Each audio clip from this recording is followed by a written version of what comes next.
Hi, everybody. Thank you so much for joining me today.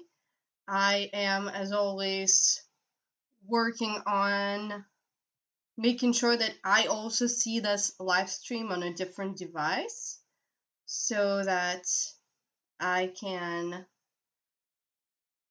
make sure everything looks good. So here we go. Perfect. I can see this presentation now. On my screen, and I see that this is working, and I also have access to the chat. So please feel free to let me know in the chat whether you're watching, whether you can hear me well, whether you can see me, whether you can see my screen.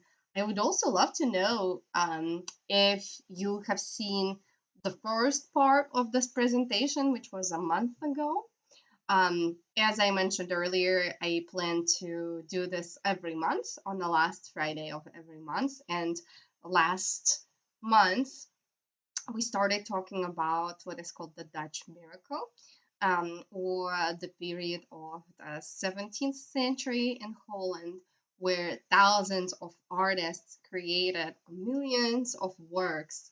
And last month, we talked about a plethora of different genres. We talked about still lifes, which I absolutely love. We talked about landscapes.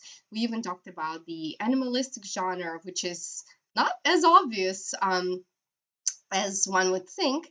And today we will continue talking about portraits a little bit because we talked about portraits. We started talking about portraits last time. And then we will dedicate the rest of our time today talking about genre scenes, which is something that really thrived in Holland at that time. It's probably one of the most interesting genres to talk about. So I'm really excited to move on to that. But as I said, last time we started talking about one of the most prominent portrait artists in Holland of that time, that is often compared to Rembrandt, who lived and worked at the same time. And just like Rembrandt, that artist was a little bit ahead of his time. Here is one of his paintings that we paused on last time. This painting is called The Gypsy Girl. You can find it in the Louvre. And the artist's name is Frans Hals. He is not as famous as Rembrandt, but I would say he is in some ways as revolutionary at this as Rembrandt was. So, what are some of the interesting things you can see in this painting? Well, first of all, the beautiful brush strokes that Hals uses in this painting. They are impressionistic in a way.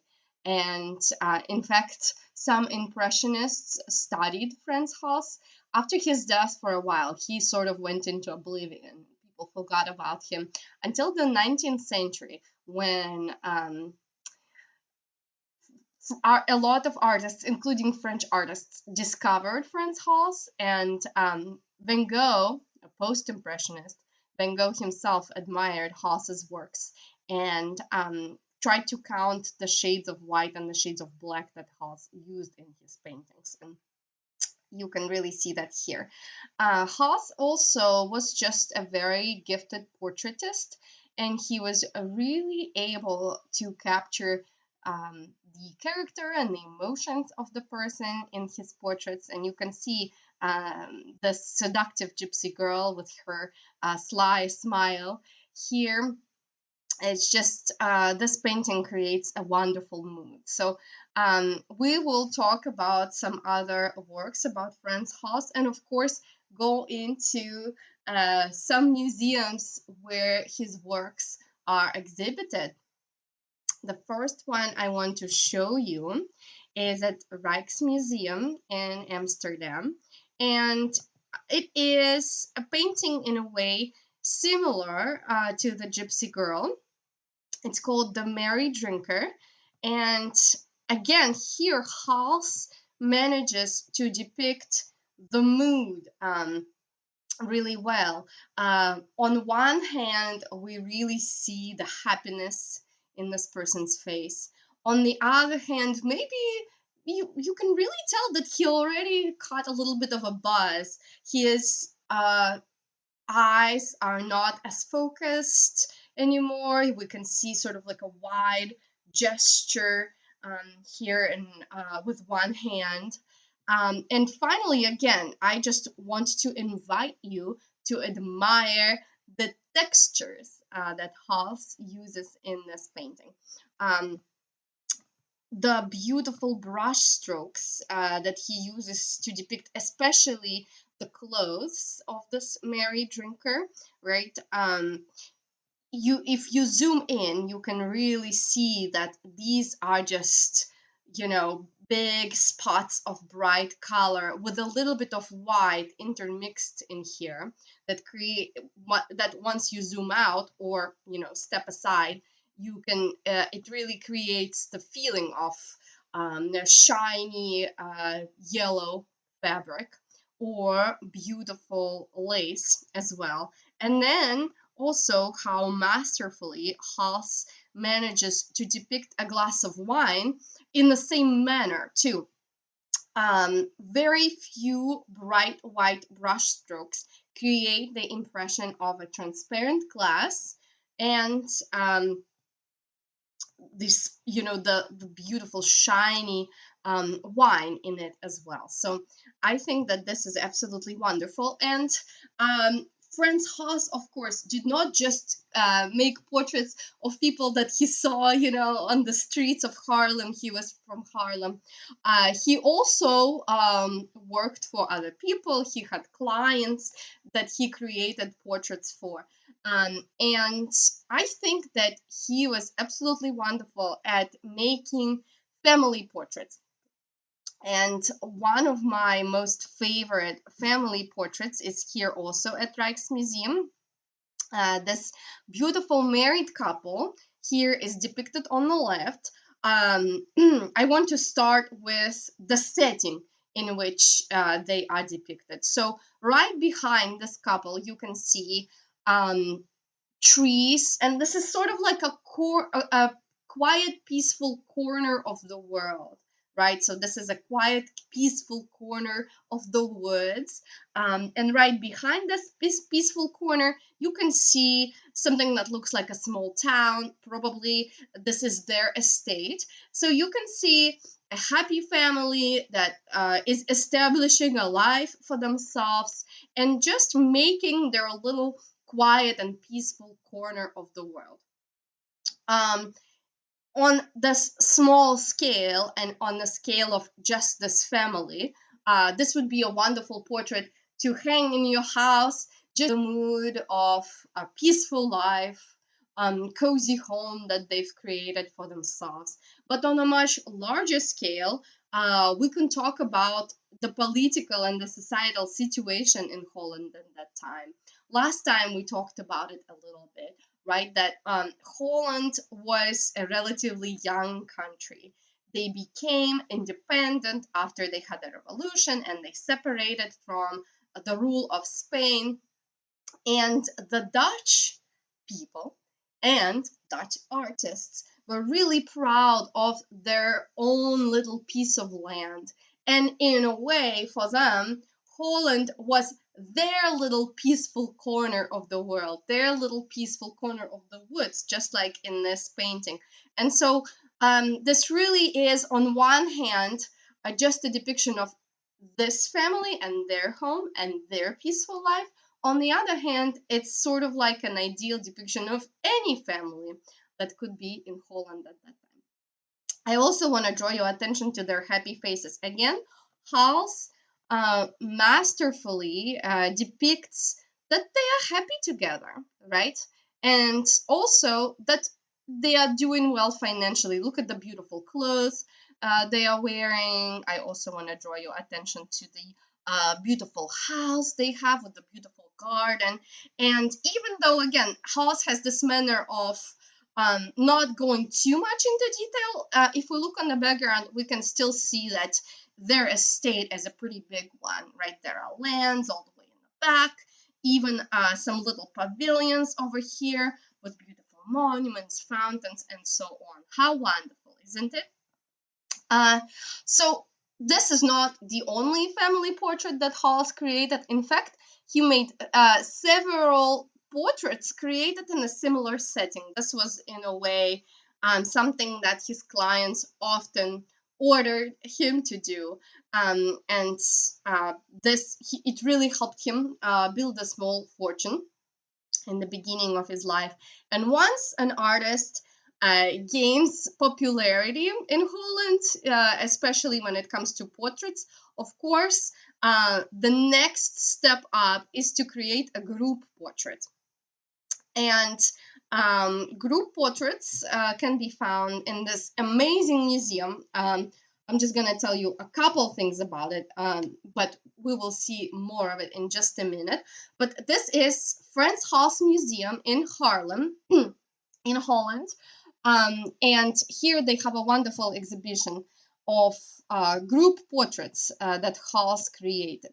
And group portraits are another just wonderful illustration of the life in Dutch society of that time. Group portraits would be ordered by guilds or regiments or small armies, and so on. And basically, each person depicted in a portrait would pay a small sum. So they would sort of chip in to have a portrait like that made of them.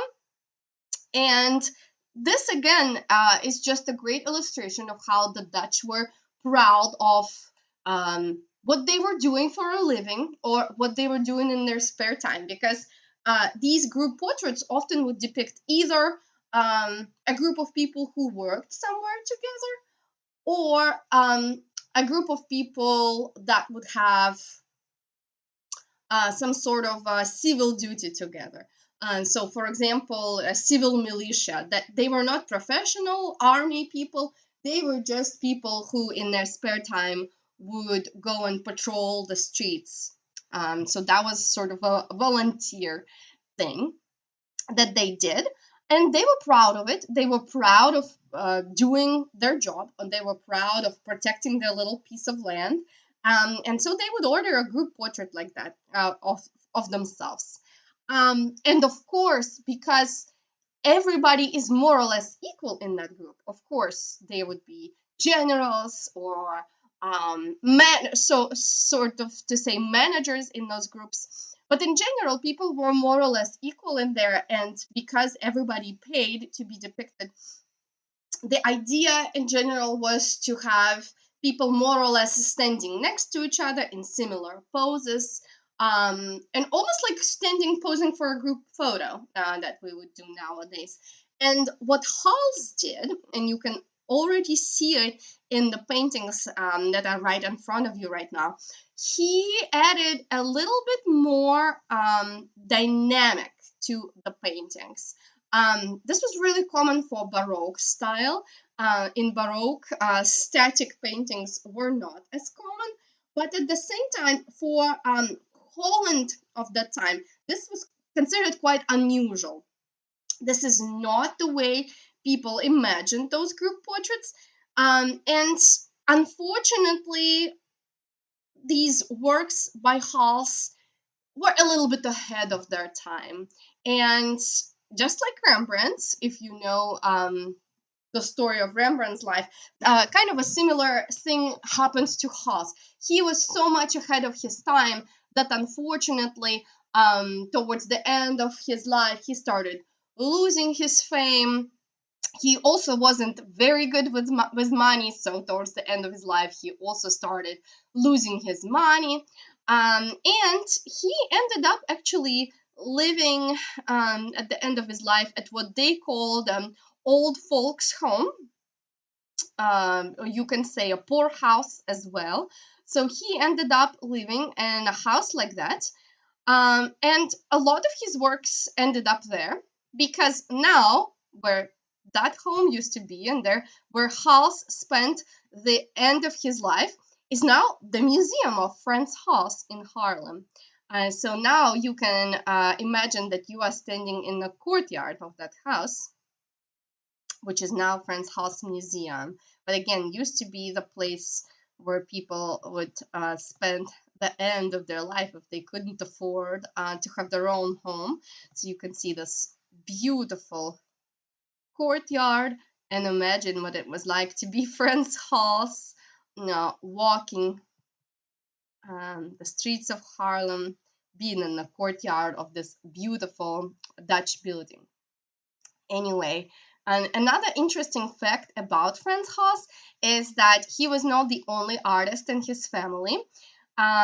He also had a brother whose name was Dirk Hals, and we have one of his paintings in the Hermitage Museum. So next, let's go to the Hermitage Museum, where I will show you one of his works. And in this work, you can really see a good example of what kind of art was popular at that time. So this work right here is called Merry Company in a Tavern, again by Hals's brother, Dirk Hals. And you can see a group of friends drinking in a tavern. There are lots of little details scattered around the painting. For example, you can see that one of the friends is smoking. These beautiful pipes, bone pipes, were actually disposable at that time. You were not supposed to reuse them. Even though they were quite popular in Holland at that time, they were considered by Dutch people sort of like a vice, something you were not supposed to do. There are lots of things that they are doing here that one is not supposed to do. As you know, their religion at that time, Protestantism, sort of just encouraged people to take pleasure in their everyday work life, marriage, and not just waste their time and money in a tavern, drinking, smoking. And you can see one of them is drinking, another one is smoking, and on the floor you can see cards, so you can tell that they are gambling as well. They are eating too. You can see this gentleman right here is holding a plate, so we can assume that they are also overindulging in that. And overall, they are just having a wonderful time, right? This guy on the right here is laughing really happily. You can assume that maybe some sort of cheating is taking place, as the guy in the back is kind of hiding behind a cloak there. Maybe he is looking at someone else's cards. Probably the person on the left in the back here is doing the same. In general, it's a pretty chaotic scene, but again, a great illustration of what genre scenes Dutch art was popular for at that time. And this is a wonderful segue into the main genre that we are going to be talking about with you today, because genre scenes were incredibly popular and are just an incredibly interesting genre to study. So a genre scene is normally a depiction of a group of people doing something together, and it's ordinary people. That's what makes a genre scene and distinguishes it from a historic painting or a religious painting or a mythological painting, right? And the Dutch loved genre scenes. They loved the depictions of the everyday life of their peers and their contemporaries. Because again, in Holland at that time, art makes its way from the churches or grand palaces into ordinary people's homes. And what is suitable in a middle class home is seeing pictures like this, right? And I would say the majority of genre scenes in Holland at that time could be split into two major groups. Group number one is depicting what a typical Dutch citizen of that time should be like and behave like. And group two is the opposite, what they shouldn't do and how they shouldn't behave. And, if you think about it, what would be more fun to look at? Of course, the things that you shouldn't do. For many reasons, of course. On one hand, it is, we're still quite moralistic in that society at that point. So it's supposed to be a lesson to us, right? And a reminder what vices are and what we shouldn't be doing. And then on the other hand, it's just fun to indulge in things like that. So paintings of the second type were much more prevalent, I should say, even though we will see some of the first kind with you today as well. So while we can just enjoy, number one, the craftsmanship of the artist, again, the composition of the painting, how he depicts different materials, different facial expressions, and so on, we can also say that this painting has a practical purpose, and that practical purpose is showing us how not to behave. And an artist who definitely, made his fame by creating paintings like that was Jan Steen. Let me quickly show you another picture by Jan Steen, and then we'll come back to that one. And it will really help me show you how his name is spelled and show you one of his more popular paintings that can be found in the Hermitage right now. So here's Jan Steen. This wonderful work is called Idlers. It's in the Hermitage. Unfortunately, the virtual view of it is not as good a quality, so I wanted to show it to you separately like this in a slide. And I absolutely love this painting. The first thing I want to say is, again, it's a wonderful example of just Jan Steen and his life, because due to the Dutch economy at that time, the market was saturated with artists. For most artists of that time in Holland, art was sort of like a side hustle. They wouldn't make enough money just selling their paintings, so they had to be doing something else. And one of the more common things that they did was own a little tavern or a restaurant, or in Jan Steen's case, a little hotel, a small hotel. And so what we can see in this picture here, this is Jan Steen himself with his wife in their hotel. Even though they are working, right? They are idlers. Why are they idlers? Well, the biggest reason is because they are, of course, drinking and smoking. If you look at Jan Steen, you will see that in one hand he is holding a pipe, the kind of pipe I told you about already. And then in the other hand, he is holding a glass of wine here. As for his wife, who is depicted right next to him, even though we don't see a glass of wine there, it can be assumed that she has already had her fair share of wine. That's why she passed out on the table right in front of Jan Steen. And a very, very common symbol that you can see not only in Dutch paintings of that time, but actually almost all over Europe at that time and even before, is slippers. Slippers are a great sign of what kind of person we can see in the painting. So if you see a woman's slippers put neatly in front of each other, right next to each other, that means this is a decent woman of good behavior. If the slippers are scattered around, we can assume all sorts of vicious things about this woman. Sometimes she can be an adulteress. In this case, we don't assume that.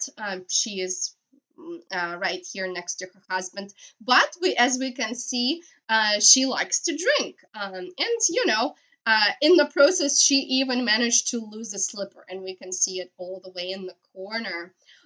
She passed out even to the point that she dropped a pipe from the table, and the pipe fell on the ground and broke, which is also sort of a fun little signal. We also see that there is a certain chemistry between the artist and his wife, as we see a knife in the corner of the table, and a knife is a symbol of male power here. Anyway,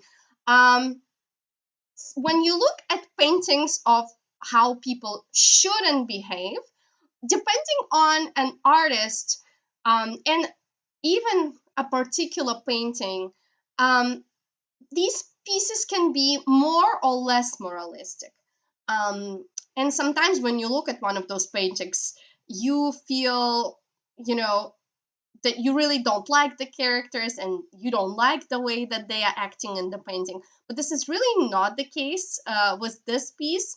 Um, because just based on their smiles and their simple home and how they are sitting so close next to each other, you really kind of feel really compassionate towards them. And even though they are not being perfect citizens, perfect Protestants, you kind of you end up liking these characters, which I think is absolutely wonderful. But this is not always the case with Stan's paintings. I will show you another one where the artist, you know, places certain symbols that help us understand that he doesn't love these characters as much. Again, you can see a very similar scene in this one. And this painting right here is from the Rijksmuseum, and it's called A Drunk Couple. Uh, this couple right here also drank too much, and the woman fell asleep while the man is just having a lot of fun. Maybe he is going to fall asleep, but regardless, in as much as they have drunk already, they do not notice that they are being robbed. If you look right behind them, this group of people right here is stealing their belongings, but they absolutely do not care. And what helps us kind of understand Stan's attitude towards these people? Well, right above the man, there is a depiction of an owl. And even though to us today an owl is a symbol of wisdom, this was not the case in the Netherlands at that time. An owl was a symbol of stupidity and blindness, because this is the kind of animal that wouldn't be able to see well in the light of day. So this is why it symbolizes blindness and stupidity. And basically, by placing this owl in there, the artist really kind of lets us know that he does not approve of this sort of behavior. And of course, the fact that they are being robbed adds to it as well. So, a similar scene in two different paintings by the same artist can have a moral aspect or make us like the characters. Right next to this one in Rijksmuseum, you can see another piece also by Jan Steen. And this one is called a Merry Family, or it has another name as The Old People Sing, So Do the Young Twitter. This is my translation of a Dutch proverb, but you can tell, it means that the younger generations will follow the older generations. And the amazing thing about this painting is that this painting is very loud. And what I mean by that is that a lot of really loud action is taking place here in the painting. So let me zoom in and you will see that the older generation here on the left, the man and the woman, they are singing, and you can see the music right here, and they are playing musical instruments. And to the singing and playing musical instruments, the other members of the family are also adding to it. You can see an abundance of different So let's go back. I apologize. You can see an abundance of different musical instruments in this painting. There we go. Yep.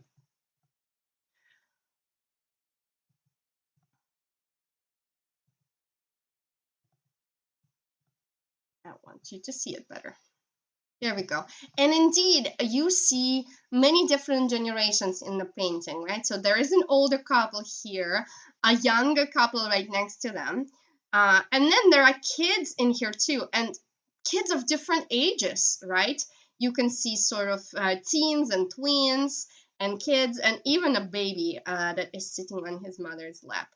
Um, Singing and playing musical instruments, believe it or not, was not also considered not the best way to spend your time. It was considered a way of wasting your time and was not. It was frowned upon. So the idea is that Janssen also is trying to convey his attitude to it, especially by adding a local proverb to the painting. Finally, another wonderful subject that shows people wasting their time with things they shouldn't be, and kind of, as I said, a common subject, not just with Janssen, but in Dutch genre scenes of that time, is a sick woman with a doctor. Let's zoom in to see it better. Um, in here, we can see a lady that, just right away, you can tell doesn't look that sick, right? I mean, we can see her rosy cheeks, and even from this virtual view, we can sort of tell that her cheeks are quite shiny, and there is even sort of like a small smile on her face. Um, so, it also, another interesting detail is a little pot of burning coals right in front of her. So in the pot of burning coals, we can also see a little string of yarn burning. And this was a way of bringing somebody who fainted back into consciousness. And so we can tell that she fainted. The doctor came to help her, and now he's feeling her pulse. But the doctor is probably a charlatan, and that is depicted by the way he's dressed. These are supposed to be old-fashioned clothes. So this is a woman who probably is sick with love and called the doctor to help her out. So some charlatan helped and is trying to give her a remedy for her love. How do I know so much about it? Well, as I said, Janssen created several paintings on the subject. Another one can be found at the Hermitage, and you can see it right in front of you. Again, a very similar scene. In the foreground, you can see a sick lady and a doctor feeling her pulse. At her feet, a very similar pot with some burning yarn. And in here, what the doctor added is there is a servant who is whispering some sort of gossip to the doctor. And the doctor clearly is much more interested with the gossip than with feeling the sick lady's pulse. Finally, there is an interesting young gentleman lurking in the background, maybe is the object of this woman's love. By the way, in front of her also you can see an extinguished candle, which is also a sign of the fact that some gentleman's affection for her faded as well. On top of it, on the back of the painting, Janssen wrote what was also a Dutch proverb at that time. There is no remedy when love is to blame. Again, explaining to us that this lady isn't actually sick, right? She's just upset because the romance did not work out. So again, Janssen, a wonderful example of what art shouldn't be, right? Or what people shouldn't be doing. However, some artists worked more on depicting to us what people should be doing and what a perfect Dutch citizen of that time should look like. And a wonderful example of that is the artist whose name was Peter de Hoogh. he often depicted lots of perfectly clean houses with a lot of detail about them, with mostly women in them, sort of performing their female duty, the duty to the house, the duty to the family. And this painting is even called A Mother's Duty. It is because in the center of the painting, you can see a woman who is delousing her child's hair right there. And look at the clean house in which this is taking place. The perfectly clean floor, the fresh sheets on the bed, beautiful transparent glass of the windows through which you can see even more and more of the landscape. On top of it, there is even a dog here at the house, sitting calmly, just admiring the view. We will be talking about the dog a little bit more later. But speaking of the view, Peter de Hoogh put a lot of detail into his paintings, and he even worked really hard on showing us what's behind the window, and added a lot of detail to that landscape. Let me show you another painting by Peter de Hoogh that really illustrates that as well. Again, in the front of the house here, we see a group of people, and this is sort of what we should be looking at. Again, a perfectly clean home, right? But then, if Peter de Hoogh often would have an open door through which we also see what else is going on in this town or on that street. And we can see a maid walking into the room. We can see trees behind her. And even in the window, there is a lot more of the street. So Peter de Hoogh really paid a lot of attention to this kind of detail. Finally, another artist who paid great attention to detail, and if you see his work, it's definitely going to stop you in your tracks, and you're just gonna spend some time admiring this work, is Gerard Terburg. Gerard Terburg was also known as the Silky Terburg, and he got this name because of his incredible ability of depicting different fabrics. Of course, silk was number one, but really it's a lot of different materials. So if you look at this scene right here, you will see the woman on the left is wearing this gorgeous silk dress adorned with fur, and you can see how well Terburg depicted it. And then the gentleman on the right, too, we can really tell that the fabric that he is wearing is very different from her silk dress.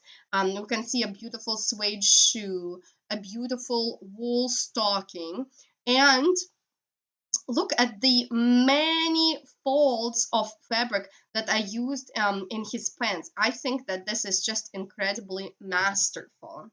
But, moving on to the subject of this painting, the painting is called A Glass of Lemonade. And if you look closer to the middle of the painting, you will see what's going on here. He is cutting with a knife a lemon that she is holding here. And as I told you earlier, a knife was known as a symbol of male power. And in this instant, because she is holding the lemon would serve as a female symbol.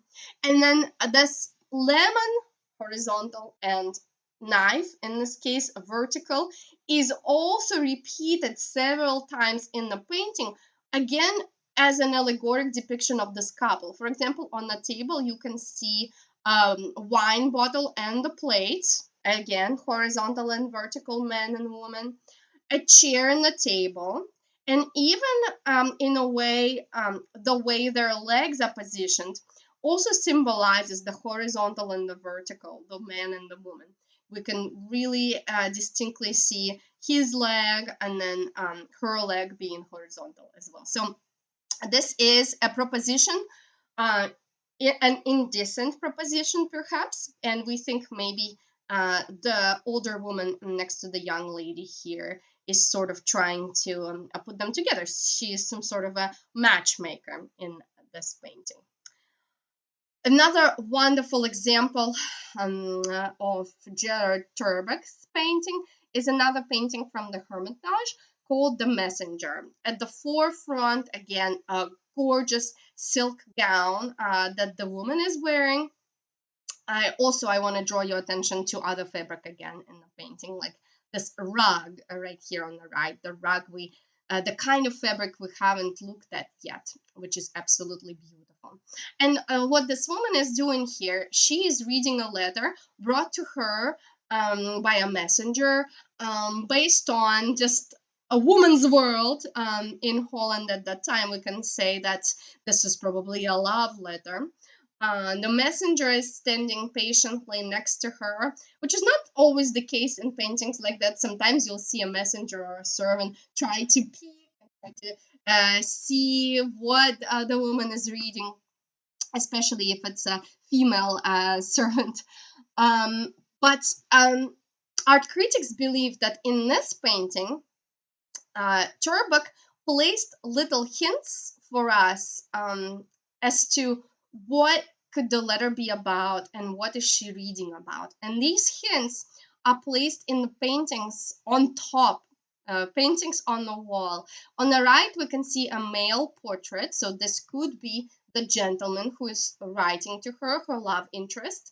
And then the landscape painting on the left could be depicting some foreign lands or places that he's traveling to. So we can tell that this man is writing to his wife or girlfriend about his travels. Wonderful little hints that Turbuck places in the painting. Finally, I want to show you another little example of an artist who is great at depicting silk and makes wonderfully moralistic paintings.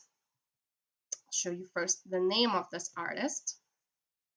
You can see it right here. Frans Meers is his name. And this painting right here is called The Lady at Her Toilet.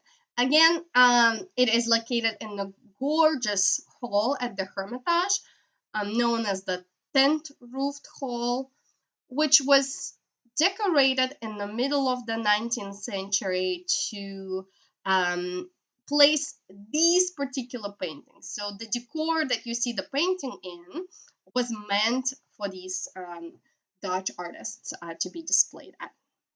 Again, a gorgeous rug, beautiful silk gown, and even very intricate details of the room itself. A beautiful chair, we can see that is carved, right? Even carved to the point that you can see the bed through the chair, right?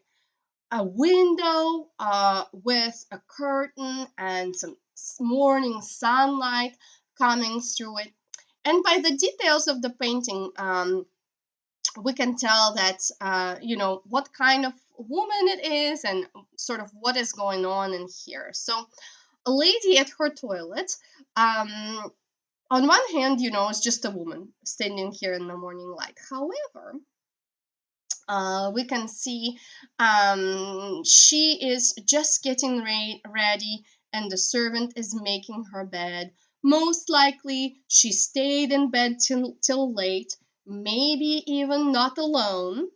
Again, we just see one slipper in here. Where's the other slipper? We don't know.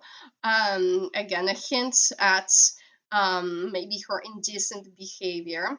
And interestingly, she is playing with the dog who is willing to do tricks for her. Now, for Meares's contemporaries at that time, this was an illustration of another proverb which basically sounded like, as the dog, so is her master. Basically meaning that the dog does tricks for its master, And the same way, she is willing to do tricks like this for somebody else, probably a gentleman, right? What a crazy message, right? Hidden in just a beautiful woman at her toilet. So we looked at Gerard Turbach. We looked at Franz Miras.